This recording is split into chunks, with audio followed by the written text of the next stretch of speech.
గుడిలో టెంపుల్లో జరిగింది సార్. ఇప్పటివరకు ప్రైమ్ మినిస్టర్ని ఎంతమంది రిక్వెస్ట్ చేస్తున్నా సోషల్ మీడియా ప్లాట్ఫామ్ నుంచి ఇప్పటివరకు స్పందించలేదు. ఖచ్చితంగా ప్రధానమంత్రి గారు స్పందించి తీరాలి. ప్రధానమంత్రి గారు ఇది ప్లీజ్ ఇది ఒక మతానికి సంబంధించింది కాదు, ఒక కులానికి సంబంధించింది కాదు.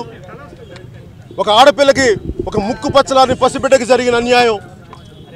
ఇది మాట్లాడితే మాకేమైనా పార్టీలకు సంబంధించింది కాదు, మానవత్వం మీద జరిగిన దాడి, పాశవికమైన దాడి. దీనిని కానీ మీద ప్రధానమంత్రి గారు కానీ, మిగతా కేంద్ర మంత్రులు కానీ, రాష్ట్రానికి సంబంధించిన మంత్రులు కానీ ఒకే గళం వినిపించకపోతే తప్పుడు సంకేతాలు వెళ్తాయి. అంటే మీరు స్పందించినప్పుడు ఎవరైతే చేశారో ఆ పర్పెట్రేటర్స్కి మీరు వాళ్ళకి అండగా ఉండాలని అనుకోవాల్సి వస్తుంది. అందుకని ఇప్పటికైనా సరే ప్రధానమంత్రి గారు కానీ, కేంద్రంలో ఉన్న మంత్రులందరూ గారి దీని మీద స్పందించి తీరాలి. ఇది ఒక్క మతాన్ని మీద చేసిన, ఎవరి మీద చేసిన ఈ దాడి చాలా హేయమైన దాడి. ఇది దారుణంగా ఖండిస్తున్నాం మేము. మాకు చాలా అత్యంతగా హేయమైన చర్య, మాకు చాలా బాధగా ఉంది. మతాల దాడి చాలా క్వైట్ కామన్గా అనిపిస్తుంది బీజేపీలో. గతంలో హెచ్యు రోహిత్ వేముల విషయంలో కూడా ఇలాగే జరిగింది, లోకల్ బీజేపీ వాళ్ళు. ఇప్పుడు ఈ అమ్మాయి విషయంలో ఇలా అంటే మేము కోరుకునేది ఏంటంటే ఎలాంటి దాడి జరిగినా మనిషి మీద జరిగిన దాడి. అది ఒక దళిత మహిళ మీద రేపు జరిగితే ఒకలాగా, వేరే కులం మీద మహిళ జరిగితే ఒకలా దారుణమే. దీనిని ఉన్న రాజకీయ పక్షాలు ఇలాంటికి కులాన్ని మతం అంటగట్టి వాళ్ళ పక్షం తీసుకుంటే చాలా ద్రోహం చేసిన వాళ్ళు అవుతారు. ఏ అంబేద్కర్ ఆశయాలు మేము పాటిస్తున్నాం, ఏ అంబేద్కర్ ఆశయాలని మీకు పూలవర్షం కురిపిస్తున్నారు, ఏ మహానుభావుడు అంబేద్కర్ ఆశయాలకి మీకు పాలాభిషేకం మీరు ఇలాంటి మనుషులకి మీరు నిలబడినప్పుడు మీరు రాజ్యాంగానికి విరుద్ధంగా ఉన్నారు. రాజ్యాంగం మీరు పాటిస్తున్నాం, రాజ్యాంగ సూత్రాలు పాటిస్తున్నాం అని చెప్పి ఈ రోజున మీరు అండగా నిలబడలేనప్పుడు ప్రయోజనం ఏముంది? అవి ఉత్తితి మాటలు, గాల్లో పోగు చేసుకునే మాటలు తప్ప నిజానికి ప్రజలకు న్యాయం చేసే మాటలు కాదు. ఇప్పటికైనా సరే కేంద్ర ప్రభుత్వం కానీ, అలాగే తెలంగాణ ప్రభుత్వాన్ని కూడా, ఆంధ్రప్రదేశ్ రాష్ట్ర ప్రభుత్వాన్ని కూడా, దక్షిణ భారతంలో ప్రతి ప్రభుత్వాన్ని, ప్రతి ఒక్క ముఖ్యమంత్రిని దీన్ని స్పందించవలసిందిగా, దీన్ని ఖండించవలసింది. బలమైన చట్టాలు, ఇది ఎందుకంటే ఇది ఆఖరిది కాబోదు, ఇది మొదటిది కాదు. దీని మీద బలమైన చట్టాలు రావాలి. అలాగే దీన్ని ఈవ్ టీజింగ్ నుంచి ఆ ఈవ్ టీజింగ్ స్థాయిలో ఉన్నప్పుడే దీన్ని తుంచకపోతే చాలా దారుణమైన గొడవలు జరుగుతాయి. ఇలాగే పెట్టేగిపోతారు మనుషులు. ఎందుకంటే నేను గతంలో కూడా చాలాసార్లు షూటింగ్లు జరుగుతున్నప్పుడు ఆడపిల్లల్ని ఇలాగే ఏడిపిస్తుంటే నేను కూడా వెళ్ళి ఫిజికల్గా కొట్టాల్స్తే కానీ మనుషులు వినే పరిస్థితుల్లో లేరు. పోలీసులు అయ్యా బాబు అంటే పోలీసులు వచ్చే టైంకి దారుణాలు జరిగిపోతున్నాయి. అప్పుడు మేమేం చేయాలి? ఖచ్చితంగా మేము ఈ చట్టాలు మేము చేతుల్లో తీసుకుంటాం. ఖచ్చితంగా కొట్టాల్సి వస్తే ఇలాంటి దుర్మార్గులందరినీ. ఉత్తరప్రదేశ్లో ఒక ఎమ్మెల్యే మీద కూడా ఇటువంటి అలిగేషన్స్ వచ్చాయి. ఆసిఫా అనే కాదు, మహిళల మీద ఉత్తరప్రదేశ్లో ఒక ఎమ్మెల్యే మీద కూడా ఇటువంటి అలిగేషన్స్ వస్తే వాళ్ళని కాపాడే ప్రయత్నం చేస్తున్నారు. వాళ్ళని ఎవరు కాపాడినా వాళ్ళది దాని రాజద్రోహం, అది దేశద్రోహం. అది ఎవరైతే దుర్మార్గాలు చేస్తారో మీరు వాళ్ళని రక్షిస్తానంటే ఎట్లా?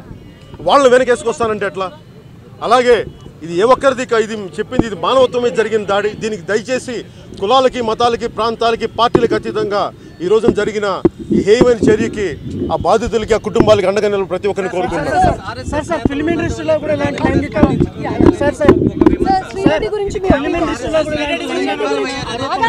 చాలా మంది తెలుగు అమ్మాయిలు బయటకు వస్తున్నారు. శ్రీరెడ్డి కాదు, చాలా మంది తెలుగు అమ్మాయిలు ఇండస్ట్రీలో ఇవన్నీ సింపుల్గా ఏంటంటే ఎవరన్నా తప్పులు చేస్తే టీవీలకు వస్తే లాభం లేదు. కోర్టులో కేసులు వేసుకోమని చెప్పండి, పోలీస్ స్టేషన్లో కేసులు వేయాలి.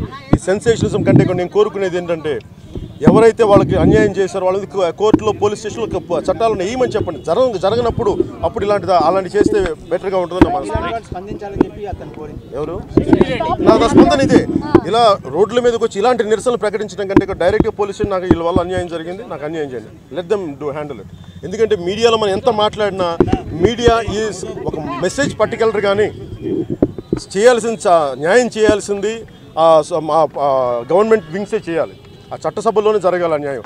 అందుకని దీన్ని దృష్టిలో పెట్టుకొని ఏది జరిగినా మీడియా వారికి కూడా ఏంటంటే ఇది మీరు ఎంత మాట్లాడినా ఒక నెల రోజులు 2 నెలలు మాట్లాడండి. దీనికి చట్టాల్లోకి వెళ్ళి, పోలీస్ స్టేషన్లోకి వెళ్ళి వీటిని నాకు ఇలాంటి వాళ్ళ అన్యాయం జరిగింది మీరు తీసుకోండి అనుకున్న పోలీసులు దాన్ని ముందుకు తీసుకెళ్ళినప్పుడు అప్పుడు ఖచ్చితంగా దాన్ని ఒక పెద్ద స్థాయిలో చేయాల్సి వస్తుంది. కానీ ఇలాంటి చేయడం వల్ల ఏమైపోద్దంటే అది వాళ్ళకి ఇబ్బంది అవుద్ది. అందుకని నా కోరిక కూడా ఏంటంటే నేను కోరుకునేది ఫస్ట్ ముందస్తుగా దీనిని పోలీస్ స్టేషన్లో దాఖలు చేయండి, ఎవరి వల్ల అన్యాయం జరిగింది అనేది.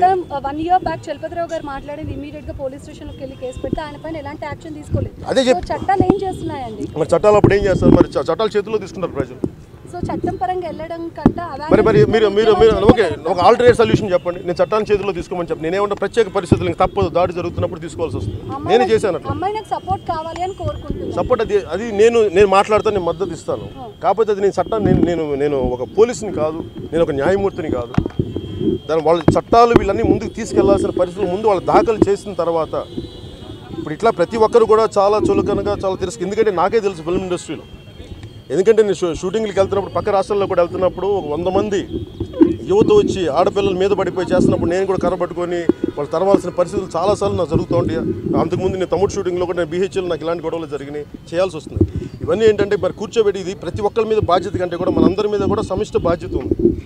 మీరు కూడా ఎవరి స్థాయి మీ గుడ్ విల్స్ మీ గుడ్ ఆఫీసెస్ వాడి ఇది ఖచ్చితంగా ఎందుకు న్యాయం జరగట్లేదు, మీరు కేవలం ఒక TRP రేటింగ్ అనే దీని దృష్టిలో కాకుండా నేను కోరుకునేది కూడా ఏంటంటే మీడియా వారిని కూడా నేను మరింత ముందుకు తీసుకెళ్ళాలి. కరెక్టే దాన్ని అలాగా వినండి ప్లీజ్ నా మాట వినండి. మీరు కూడా వెళ్ళి ఏం చేయాలంటే మీరు పోలీస్ స్టేషన్ వాడు అండగా నిలబడుతున్నప్పుడు మీరు కూడా వెళ్ళి అలాంటి నిలబడితే అలాంటి సంఘాలు ఏదో నిలబడితే దానికి మరింత న్యాయం జరుగుతుంది. లేకపోతే ఏదో మీ టాక్ షో లాగా అయిపోయింది, దాన్ని పక్కదారి పట్టే ప్రమాదం కూడా ఉంది.